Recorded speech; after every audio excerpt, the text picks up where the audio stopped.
बुराई की जड़ का अंत।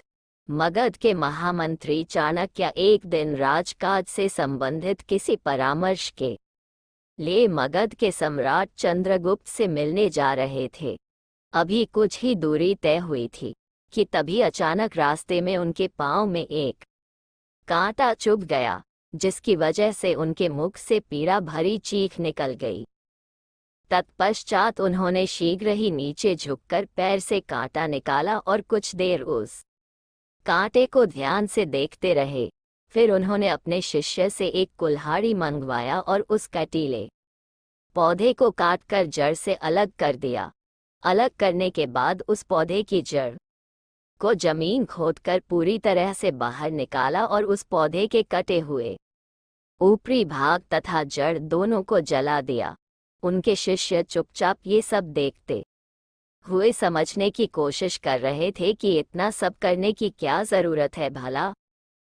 लेकिन एक बात तो तय थी कि चाणक्य की सोच नीति भला उनसे बेहतर कौन समझे।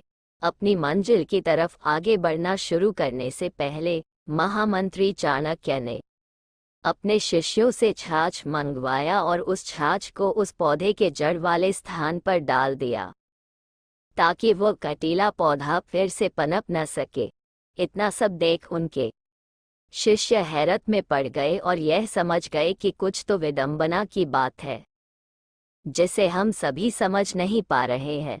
तभी वहां खड़े सभी शिष्यों में से एक शिष्य जिज्ञासावश बोला, गुरुजी, इतने तुच्छ मात्र कटीले पौधे को निकालने के लिए इतनी मेहनत और समय क्यों बर्बाद किया आपने?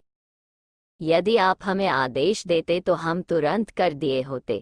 शिष्य की बात सुनकर चाणक्य मुस्कुराए और बोले, ये सब मैंने तुम सभी को सीख देने के लिए स्वयं किया है। इस कार्य के माध्यम से मैं तुम सभी को ये बताना चाहता हूँ कि जब तक बुराई को जड़ से खत्म नहीं किया जाए तब तक वो पूरी तरह से खत्म नहीं होती है और भविष्य में आए दिन हमेशा किसी न किसी को अपनी चपेट में लेती रहेगी।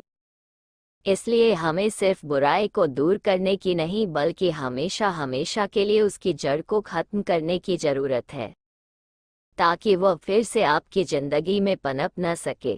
मतलब यदि आप अपने जिंदगी से संबंधित सभी बुराइयों को जड़ से काट देंगे तो आपका जीवन अपने आप सहज तथा शांतिपूर्ण हो जाएगा।